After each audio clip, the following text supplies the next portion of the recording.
चलो आओ, है ना, अब अपन इमरजेंसी वाला देख रहे थे, नेशनल इमरजेंसी, ये पॉइंट नंबर 6 पे संपूर्ण आंशिक अपन ने देखा, फिर उसके बाद गड़बड़ी से चालू करते हैं। ठीक है, वो बीच में एक बार अचानक बंद होनी पड़ी थी फाइल। ठीक है, तो 7वां बिंदु है गड़बड़ी। गड़बड़ी क्या है, जैसे अपन देखते हैं कि पहले जो प्रोविजन था वो था आंतरिक गड़बड़ी। ठीक है, ये अस्पष्ट और विस्तृत है ना, कि आंतरिक गड़बड़ी कैसी, क्या बिना हथियार के भी लोग इकट्ठा हो रहे हैं तो क्या वो भी आंतरिक गड़बड़ी है क्या, जैसे इंदिरा गांधी ने गिन लिया था। तो उसको फिर चेंज किया गया, क्या, आंतरिक गड़बड़ी, ए को अपन ने एस किया।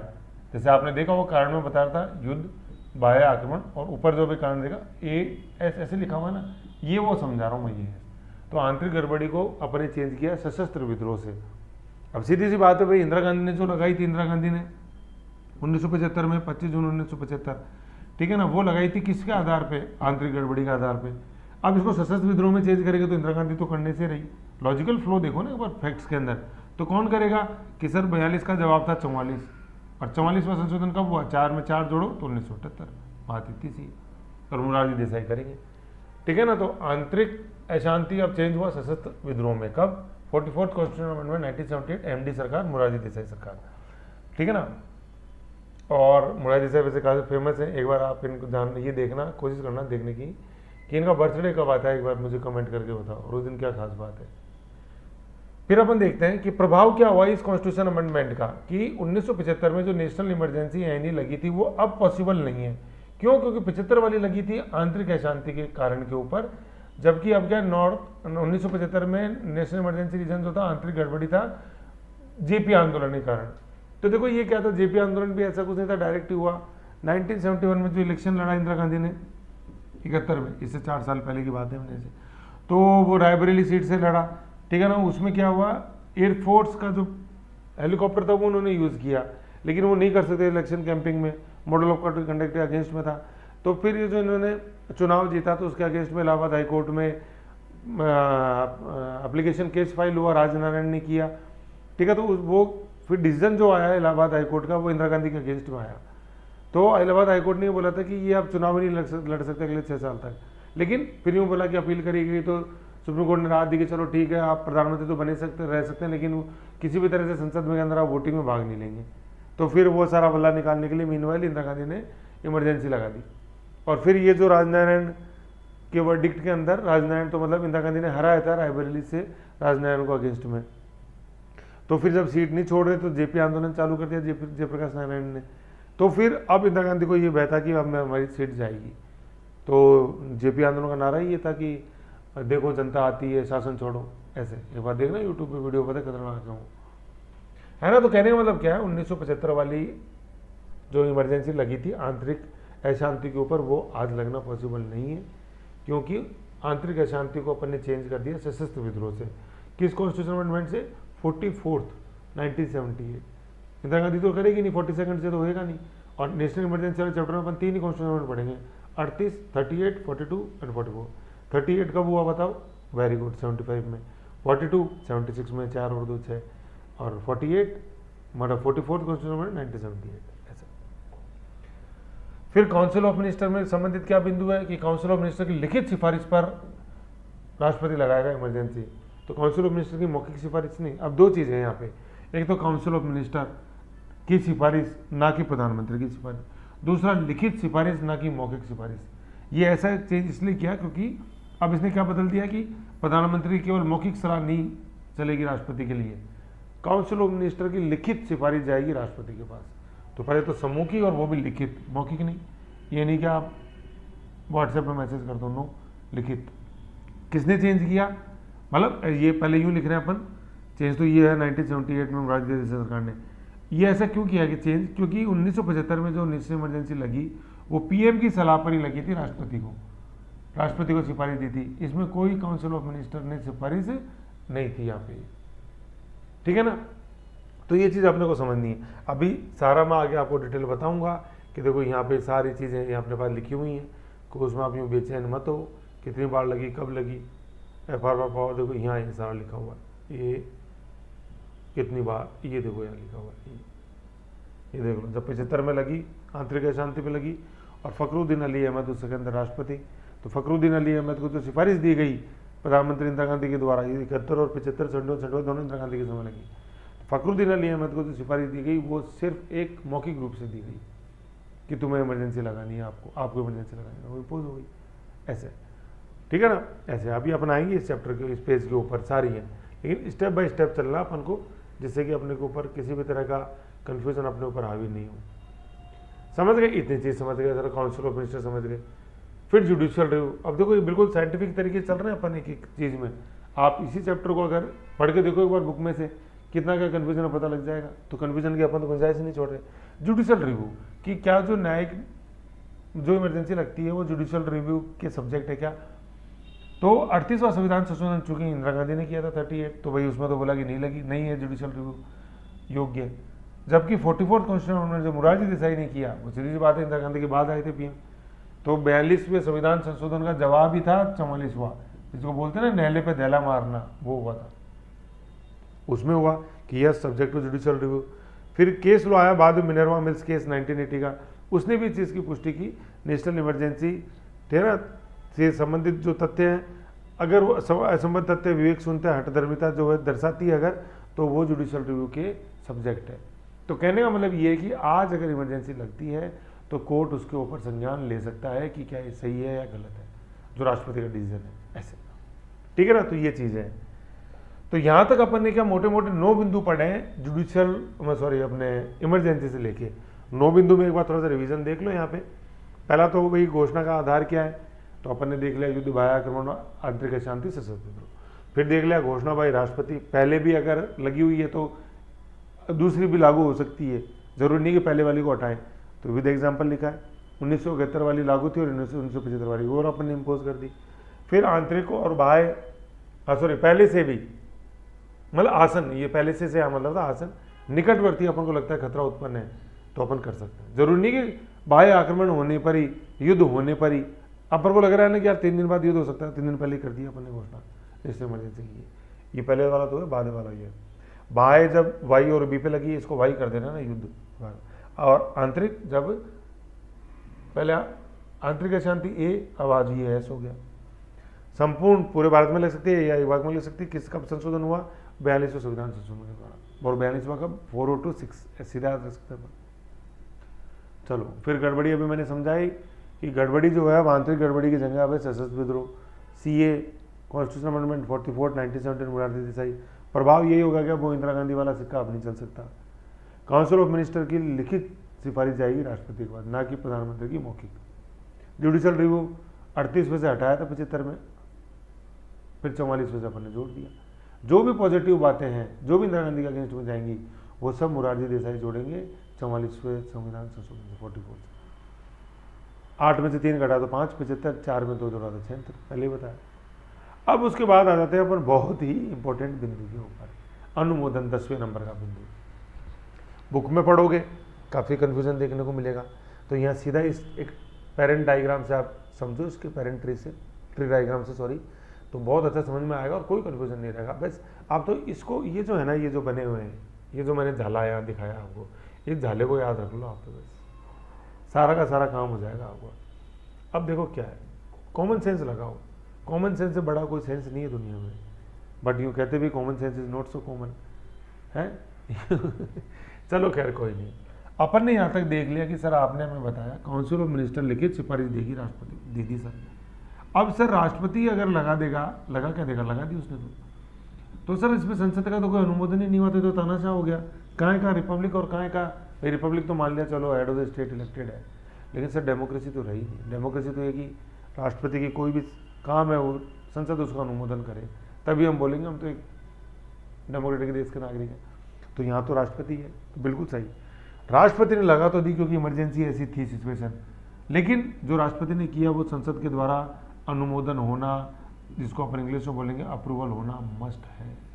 नहीं तो वो राष्ट्रपति का डिसीजन जो है वो क्या आर्बिट्रेटरी हो जाएगा, वो तो तानाशाह बन गया। वो तो साउथ को, नॉर्थ कोरिया और इंडिया में तो कोई फर्क ही नहीं रहा है कि नहीं है, चाइना और इंडिया में कोई फर्क नहीं रहा, लेकिन अपने ऐसा नहीं है।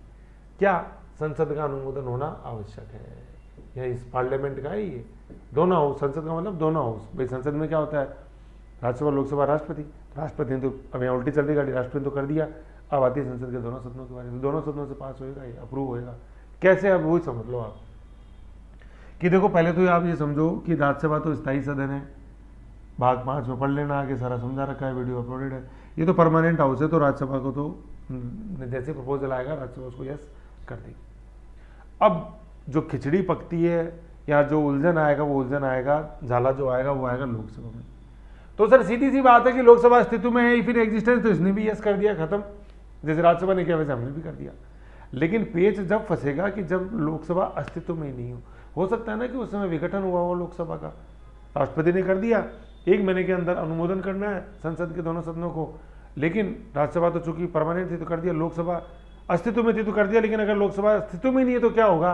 अरे तो यार लाला क्यों घबराता, मना आज नहीं है लेकिन कभी तो आएगी अस्तित्व में, जिस दिन आएगी उस दिन कर देना चाहिए, क्या गम है उसमें, जब जागो तभी सवेरा अपने।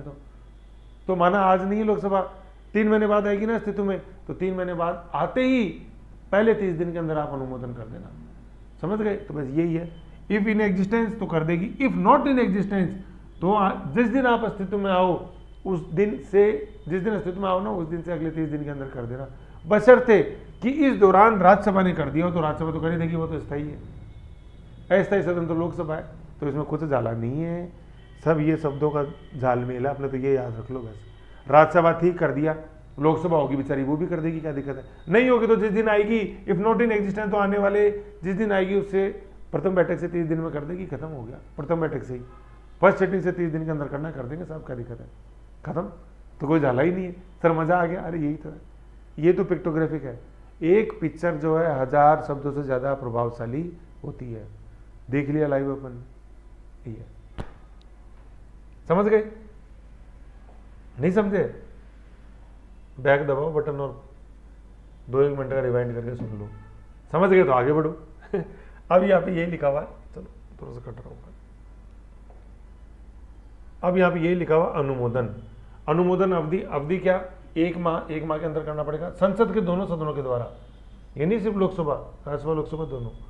और ये आपने नेशनल इमरजेंसी की घोषणा का अनुमोदन किया जाना, ठीक है। अवधि पहले देखो ये क्या है, पहले ही अवधि 2 माह थी, उसको घटा के 1 माह कर दिया। कौन से संविधान संशोधन से? सीधी सी बात है, जितने भी पॉजिटिव चेंजेस हैं कि जितने भी इंदिरा गांधी की शक्ति को कैंची चलाएंगे वो सारे मोरारजी देसाई करेंगे। और मोरारजी देसाई मतलब 1978 मतलब 4+4 मतलब 44वां संविधान संशोधन, खत्म साहब। तो इस 2 संसद द्वारा अनुमोदन की अवधि, अप्रूवल की अवधि जो 2 मंथ थी उसको रिड्यूस करके 1 मंथ किया गया। कौन से कॉन्स्टिट्यूशन अमेंडमेंट से? 44 ऐसे। तो पहले क्या थी ये अवधि, पहले क्या थी? 2 माह थी। इसको किस संविधान संशोधन के द्वारा 2 से 1 किया? 44 कॉन्स्टिट्यूशन अमेंडमेंट से, समझ गए? इतने तो लीला ही है। अब देखो ये माइक्रो लिखा हुआ पहली, 30 और राज्यसभा, ये क्या लिखा हुआ है कि लोकसभा विघटित है या 1 माह की अवधि में बिना अनुमोदन के विघटन हो जाता है, कि जिस दिन इमरजेंसी लगी उस दिन लोकसभा एग्जिस्टेंस में थी नहीं, या 1 महीने की अवधि के अंदर वो एग्जिस्टेंस में नहीं रहती। तो ये दोनों केस ही बता रहा है भाई, एग्जिस्टेंस में होती तो कर ही दिया, नहीं होने के 2 बनते हैं चांसेस कि या तो जिस दिन लगी उस दिन एग्जिस्टेंस में नहीं थी, या जिस दिन लगी उससे 1 महीने के अंदर अंदर वो डिसॉल्व होगी लोकसभा, तो इसका अनुमोदन नहीं हो पाया। 1 महीने के अंदर अनुमोदन करना था ना, तो अनुमोदन नहीं हुआ। कहने का मतलब ये है कि जिस समय इमरजेंसी लगी या 1 महीने के अंदर अंदर जो अनुमोदन होना था उस दौरान लोकसभा का विघटन हो गया, तो क्या करेंगे? अरे तो क्यों घबराता है यार, कोई दिन तो आएगी ना वापस। तो अनुमोदन कब होगा? पुनर्गठित लोकसभा की पहली बैठक से 30 दिन में। देखो यहाँ पहली बैठक लिखा हुआ है, या चुनाव कुछ नहीं लिखा हुआ है, लोकसभा की पहली बैठक से 30 दिन, बशर्ते क्या? इस अवधि में राज्यसभा द्वारा अनुमोदन कर दिया गया हो, बस खत्म। राज्यसभा कर दे अनुमोदन, ये जो लोकसभा है जिस दिन आएगी उस दिन हम कर देंगे भैया। तो बात इतनी सी है, ये जाले मत फंसो, विघटित या 1 माह, बस सीधी सी बात है। अगर उस दिन अस्तित्व में नहीं है या 1 महीने के अंदर अंदर, मतलब जिस दिन लगी, जैसे मान लो आज लगती है इमरजेंसी में, बताऊँ फॉर एग्जाम्पल, जैसे मान लो 25 जून 1975 को लगी, तो भैया इस दिन अगर अस्तित्व में है तो अपन कर देंगे। या आपके पास कब तक का समय है? आपके पास 26 जुलाई 1975 तक का समय है, 1 महीने का। भाई उस समय मान लिया 2 महीने, लेकिन अपने मान के चलो 1 महीना ही था, तो चेंज तो 44 में हुआ ना, तो आपके पास ये 1 महीना है। तो इस 1 महीने के अंदर लोकसभा डिसॉल्व हो गई तो भी यही स्थिति बन गई, और जिस दिन इमरजेंसी लगी उस दिन अस्तित्व में नहीं थी तो भी यही स्थिति है, ठीक है। तो कहने का मतलब एग्जिस्टेंस में नहीं है या 1 महीने के अंदर नहीं रहती है एग्जिस्टेंस में, तो जिस दिन पहली बैठक होगी लोकसभा की, चुनाव नहीं, ना रिजल्ट लिखा हुआ है, ना शपथ लिखा हुआ है, क्या लिखा हुआ है, लोकसभा की पहली बैठक से 30 दिन के अंदर आपको करना पड़ेगा अनुमोदन इमरजेंसी का, बशर्ते इस दौरान राज्यसभा द्वारा अनुमोदन कर दिया जाए। तो मुझे बताओ, हो गए ना अपन लोकतांत्रिक देश के नागरिक ऐसे? तो ये तो चीज़ है, देखो और क्या नहीं, ईजी है, कुछ नहीं। अब आ जाओ, लोकसभा ने अनुमोदन कर दिया 1 महीने के अंदर, तो संसद के दोनों सदनों ने कर दिया, राज्यसभा ने कर ही दिया, लोकसभा ने कर ही दिया। अब अनुमोदन होने के कितने दिन वो चलेगी, अनुमोदन हो गया तो वो चलेगी क्या, 6 माह। संसद के अनुमोदन पश्चात नेशनल इमरजेंसी 6 मंथ तक अपन उसको चलाएंगे। 6 मतलब ये लिखा हुआ है 6 मंथ एक्सटेंशन अपन एक बार में 6 महीने का देंगे, और ऐसे करके अपन अनंत काल तक उसका एक्सटेंशन अपन कर सकते हैं। अब समझो यहाँ पे 2 जाले हैं कि पहली बार में जो एक्सटेंशन मिलेगा वो 6 महीने का मिलेगा। अब 6 महीने बाद सर क्या होगा, 6 महीने बाद वापस वो संसद के दोनों सदनों के अंदर जाएगा, अप्रूवल हो गया तो फिर वापस सर 6 महीने बढ़ जाएगी। फिर सर ये 6 महीने खत्म हुए तो फिर वापस वो संसद के दोनों सदनों में जाएगा, राज्यसभा है तो राज्यसभा कर देगी, लोकसभा है तो लोकसभा अनुमोदन कर देगी, कोई दिक्कत ही नहीं है, तो फिर 6 महीने चल जाएगा। तो सर ये तो समझ गए आप, गुड्डी सिचुएशन तो आपने बता दी, लेकिन सर एक ये भी तो हो सकता है ना कि उन 6 महीने के दौरान लोकसभा का विघटन हो जाए। एक्सटेंशन की बात कर रहे हैं भाई, जिस दिन पहला अनुमोदन था उस दिन तो लोकसभा अस्तित्व में थी, तो हमने कर दिया, ठीक है ना। ये यहाँ पे लिखा हुआ है कि जिस दिन पहला तो अपन ने कर दिया, लेकिन पहला अनुमोदन कर दिया, लेकिन जब दूसरा करने जा रहे थे तो उस समय लोकसभा नहीं थी, तो क्या होगा, अरे तो कुछ नहीं होगा यार, जो पहले किया था वही होगा। जिस दिन अस्तित्व में आई ना, जिस दिन पहली सिटिंग होगी, अस्तित्व मतलब जिस दिन पहली सिटिंग होगी नई लोकसभा की, पुनर्गठित लोकसभा की, तो उस दिन से 30 दिन के अंदर कर देना यार, आप क्या कम है, खत्म, इतना माहौल क्यों बढ़ा रहे हो यही है। यदि अनुमोदन के बाद आगामी 6 माह में लोकसभा क्या होती है, विघटित हो जाती है, तो अनुमोदन नई लोकसभा की पुनर्गठन की पहली बैठक से 30 दिन में, बशर्ते इस अवधि में राज्यसभा द्वारा अनुमोदन कर दिया गया। अजी साहब वही तो थी जो पहले बोला था, बिल्कुल थी, मैं तो खुद ही कर रहा हूँ, लेकिन पहले वाली पहले अनुमोदन की थी, उसके बाद अपने ये 6 माह का एक्सटेंशन मिल गया, फिर वो 6 माह के बाद भी तो सिचुएशन बदलेंगी ना, पृथ्वी घूमती रहती है, अपनी दूरी पर रोटेट करती है, सन का रिवॉल्व कर रही है, अपनी दूरी पर परिभ्रमण, सूर्य का परिक्रमण, तो सितारों की दिशा तो बदलती ही है, बदल गई ऐसे। ठंडे दिमाग से पढ़ो, ये ट्री डायग्राम अपने सामने रखो, सब कुछ बिल्कुल कांच की तरह साफ दिखेगा। फिर यह भी अनुमोदन तो आपने बता दिया सर, अब लेकिन इसमें बहुमत क्या चलेगा सर, वो भी समझा दो। तो आ जाओ सुन लो प्यारे, बहुमत क्या है, बहुमत यहाँ पे लिखा हुआ है एसपी मतलब स्पेशल, विशेष बहुमत। क्या विशेष बहुमत क्या हो जाता है, जब 2 बहुमतों को जोड़ देते हैं ना अपन, कोई से भी 2 आपने जोड़ दिए तो स्पेशल हो जाती हो, ठीक है। तो इसमें क्या कर दिया अपन ने, टोटल का मेजोरिटी चाहिए और प्रेजेंट एंड वोटिंग की 2/3 चाहिए, उस सदन के कुल सदस्यों का बहुमत, देखो कुल है यहाँ पे, ठीक है, कुल, इसी को अपन बोलते हैं पूर्ण बहुमत, एब्सोल्यूट मेजोरिटी। तो जैसे मान लो इस एब्सोल्यूट यूँ है क्योंकि इसके अंदर वैकेंसी नहीं घटाई, मान लो कुछ 2-3 सीट वैकेंट है, कुछ अब्सेंट रहे, वो अपन ने नहीं घटाया, समझ रहे हो, वो घटा देते हैं तो वो हो जाती है प्रभावशाली इफेक्टिव, जो प्रभाव डाल सकते थे, है ना, प्रभावशाली के अंदर माइनस कर देते हैं अपन वैकेंसी और अब्सेंटीज को। लेकिन यहाँ पे कुल है, तो कुल है अपने 543 जैसे लोकसभा और उधर 250, ठीक है, इसका 50%, ये होता है एब्सोल्यूट मेजोरिटी, ठीक है। और फिर प्लस क्या, उस दिन सदन में प्रेजेंट एंड वोटिंग का 2/3 क्या होता है, 2/3 67% होता है, इससे भी ज़्यादा। तो प्रेजेंट एंड वोटिंग 2 वर्ड आ रहे हैं ना, तो ये आ गया ना 2/3 प्रेजेंट एंड वोटिंग ऐसे। उस दिन जिस दिन वो अप्रूवल हो रहा है लोकसभा में या राज्यसभा में, तो सदन में कितने प्रेजेंट एंड वोटिंग है उनका 2/3, तो ये स्पेशल मेजोरिटी 2 जुड़ गए ना। देखो टोटल का बहुमत होना चाहिए और इतनों का ये होना चाहिए, तो टोटल 543 का अपन जैसे निकाल लेते हैं, तो 250 तो 1 हो गए, मतलब 250 तो 1 हो गए, 40 के 20 1 हो गए, और ये करीबन 2 ये हो गए, तो ये हो गए 272, ये होता है। और 272 तो 1 हो, और उस दिन जैसे जो हुआ उनका 2/3, तो कहने का मतलब 272 से तो ज़्यादा ही होनी चाहिए मौजूद, तभी तो उसका 2/3 निकलेगा, मतलब 272 से फिगर ज़्यादा आनी चाहिए, ये दोनों मैच होनी चाहिए ये फिगर, प्रेजेंट एंड वोटिंग का 2/3 निकलेगा और इसका 272 निकलेगा, ये दोनों सेटिस्फाई होनी चाहिए, तभी तो है ये दोनों प्लस, दोनों चीज़ यस होनी चाहिए। 272 तो 1 आए, और जितने जैसे मान लो उस दिन 100 थे, तो 100 में से मिनिमम 67 उसके फेवर में आनी चाहिए, 2/3 का मतलब है 67%, ऐसे समझ गए। तो ये चीज़ है। और ये किसने जोड़ दी ये चीज़? मोरारजी देसाई ने जोड़ दी 44th कॉन्स्टिट्यूशन 1978। उससे पहले क्या था? उससे पहले साधारण बहुमत था। साधारण बहुमत क्या होता है? प्रेजेंट एंड वोटिंग का 50%। टोटल से कोई मतलब ही नहीं है। तो भाई इंदिरा गांधी की सरकार, वो बोलेगी आना है भाई, विप जारी कर दिया, आना है सदन में बैठना है, आज वोटिंग होगी, तो सब आएंगे, कौन नहीं आएगा? और जितने भी हैं उनका 50%, 50 है तो 50 का 50% निकाल दिया, 25 लो हो गया खत्म। तो सत्ताधारी दल का तो विप का तो पालन करना ही पड़ता है, नहीं तो वो भी दल बदल की इक्विवेलेंट माना जाता है। ऐसे विप मतलब पार्टी का आदेश, समझ गए? तो आज विशेष बहुमत चाहिए होता है, लेकिन इंदिरा गांधी ने लगाई जो अभी तक 3 जैसे अपन देखते हैं, 1 2 3, 2 और 3 71 75 75 वाली तो इंदिरा गांधी की देन है। तो साधारण बहुमत से लगी, आसान था। आज लगाना मुश्किल है क्योंकि विशेष बहुमत। तो इसलिए तो मैं कह रहा हूँ आज अपन वास्तविक रूप से लोकतांत्रिक देश के नागरिक हैं। पहले तो तानाशाही, एक आदमी को जज गया या एक महिला को जज गया, जब प्रधानमंत्री को जज गया, जैसा जज गया वैसा कर दिया हमने। मतलब यूँ कहा जाता था, इंदिरा गांधी को आयरन लेडी बोलते थे, तो ऐसा नहीं सेव ज़्यादा खाती थी या प्रेस किए हुए कपड़े पहनती थी। आयरन लेडी कहा जाने के वजह सबसे बड़ा कारण ये था कि जो यूँ होता था ना कि एक दिन पहले वो सोच रही हैं, अगले दिन तो असलियत में कन्वर्ट हो जाता था। चाहे वो बांग्लादेश मुक्ति संग्राम हो, सिक्किम हो, कुछ ही हो, इमरजेंसी हो, जेपी आंदोलन को दबाना हो, कुछ ही हो, एक दिन उन्होंने सोचा, एक दिन पहले सोचा और अगले दिन अमली जामा। न्यूज़पेपर की हेडलाइन होती थी वो, तो ये तो हो गया ऐसा। इसलिए आयरन लेडी बोलते थे, मतलब ठोस डिसीजन, ठोस था, जैसे आयरन धातु में ठोस था वैसे। ठीक है, तो ये अपन ने देख लिया कि क्या बहुमत चाहिए। फिर उद्घोषणा की समाप्ति, कि उद्घोषणा की समाप्ति कब होगी? समय अपन से क्या देखते हैं कि लोकसभा के अनुमोदन के बाद किसी भी समय, तो अभी अपन ने क्या देखा सर, अप्रूवल जो यस करनी होती है ना, उसका अनुमोदन तो सर संसद के दोनों सदनों से, और समाप्त करना होता है जब केवल लोकसभा से। हाँ बिल्कुल सही है, सही है ना। तो लोकसभा के अनुमोदन के बाद किसी भी समय जब राष्ट्रपति चाहे।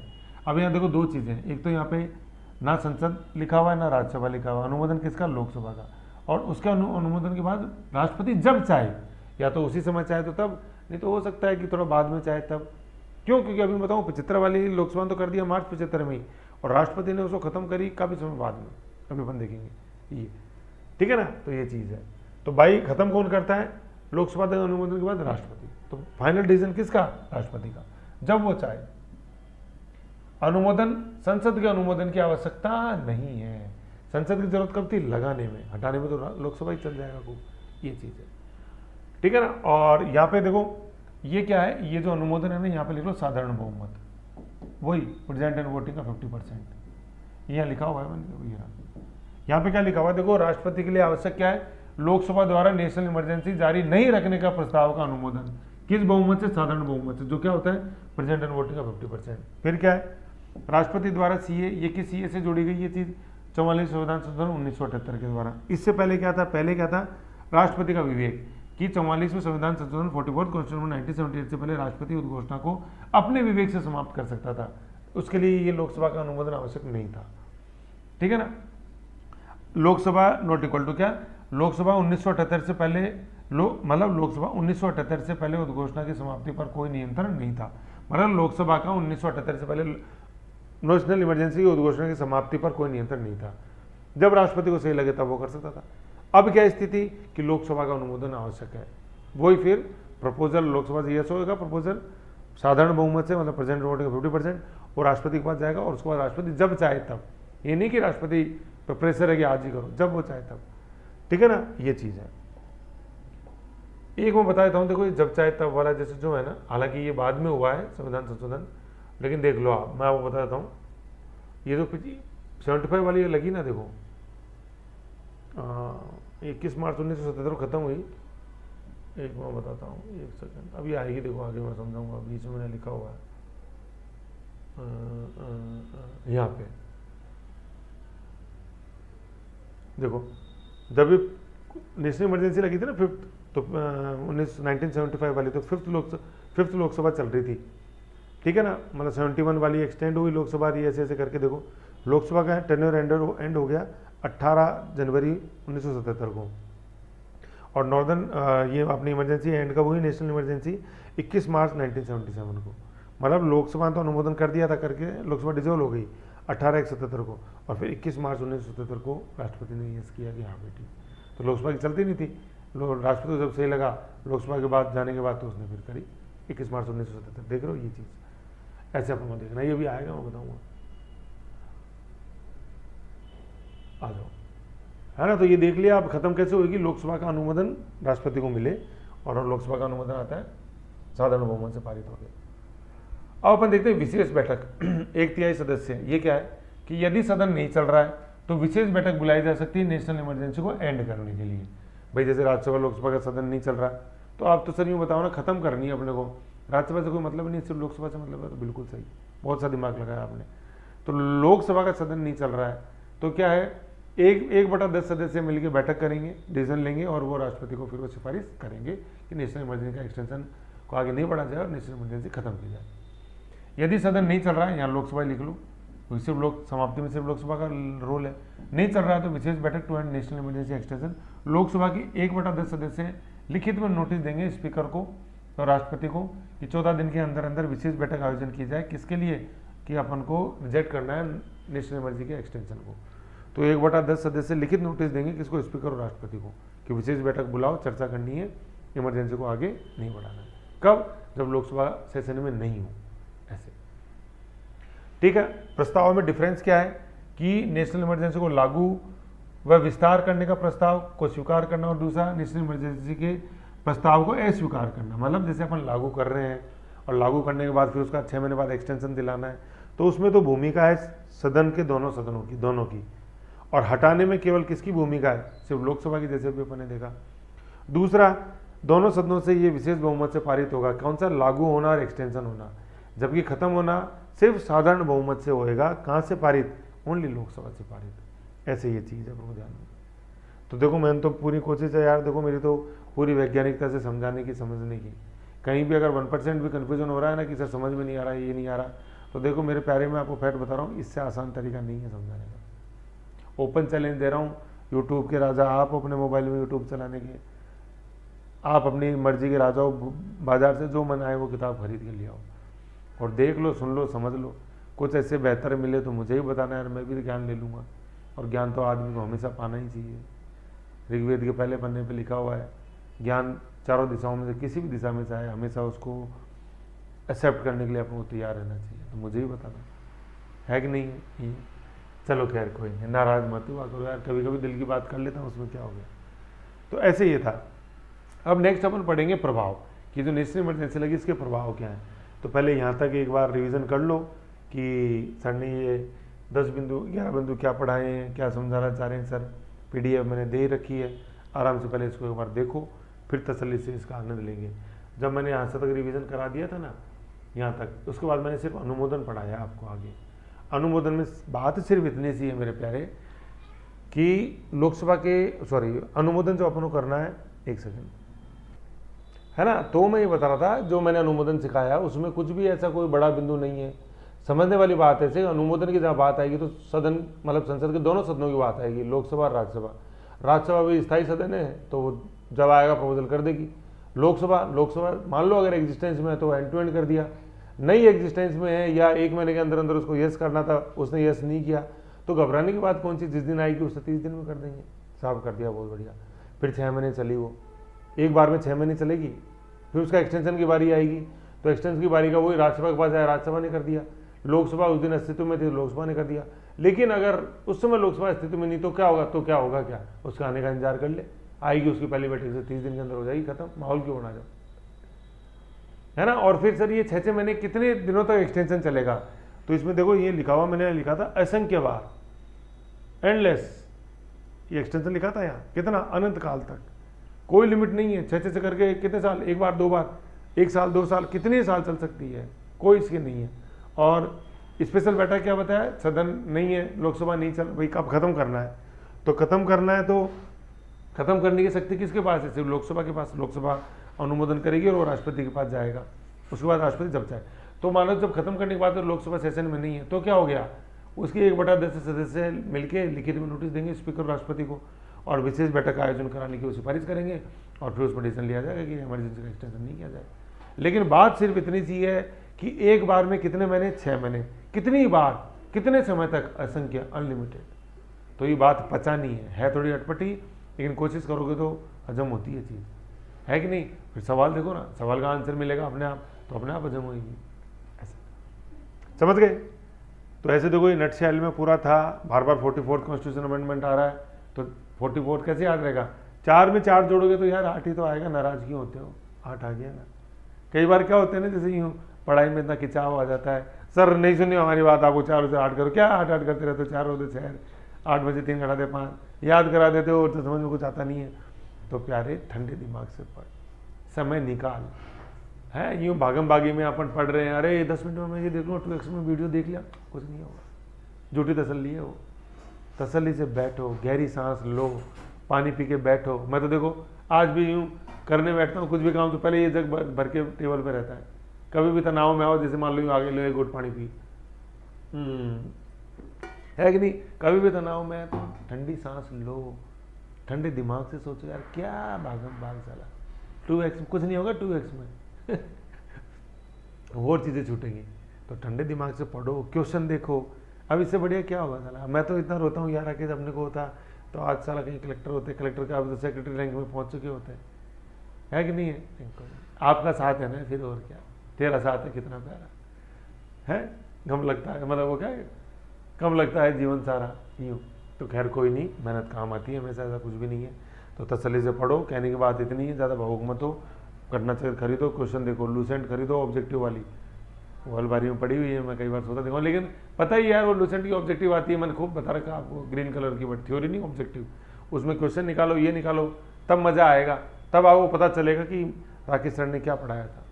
वो है असली श्रद्धांजलि मेरे को। तो अरे सर श्रद्धांजलि क्या, सही करूँ मैं तो। अगर आप मेरे लिए कुछ करना चाहते हो, ठीक है, देखो वो कागज़ के टुकड़ों में तो अपनी आस्था ही नहीं है, ना थी है ना है ना रहेगी, ठीक है। मेरे को आप मतलब ये जो पसीना सब कुछ है, मेहनत है, उसका बदला आप मेरे को देना चाहते हो, या यूँ समझ लो कायदे की बात करूँ मैं तो सीधी सीधी फीस मेरे को देना चाहते हो ना, वो घटना चक्र खोलो और क्वेश्चन देख लो। क्वेश्चन वही नहीं कि टिक लगाया ठीक है तो लगाना कौन से सब्जेक्ट, नहीं, उसमें 3 बात लिखोगे, 4 में से अगर एक ऑप्शन वो आंसर है तो वो ऑप्शन उसका आंसर क्यों है, मैं वो देखना चाहता हूँ। लूसेंट खरीदो और वो क्वेश्चन उसमें सॉल्व करो, तसल्ली से बैठो, एक एक चीज़ में 3-3 4-4 चीज़ें लिख रहे हो, जो ओरिजिनल जो टेक्स्ट है ना वो तो दिखे ही नहीं, आपकी पेन की कलम दिखे, तब मेरे को तसल्ली मिलेगी। वो है मेरे को श्रद्धांजलि, और वो है मेरी फीस, कागज़ के टुकड़े नहीं है मेरी फीस। समझ गए? तो ये ऐसे इनको पढ़ो आराम से। नेक्स्ट में अपन देखते हैं प्रभाव, कि नेशनल इमरजेंसी जब एग्जिस्टेंस में आ गई तो उसका प्रभाव क्या होगा। ओके, नेक्स्ट में मिलते हैं। ओके।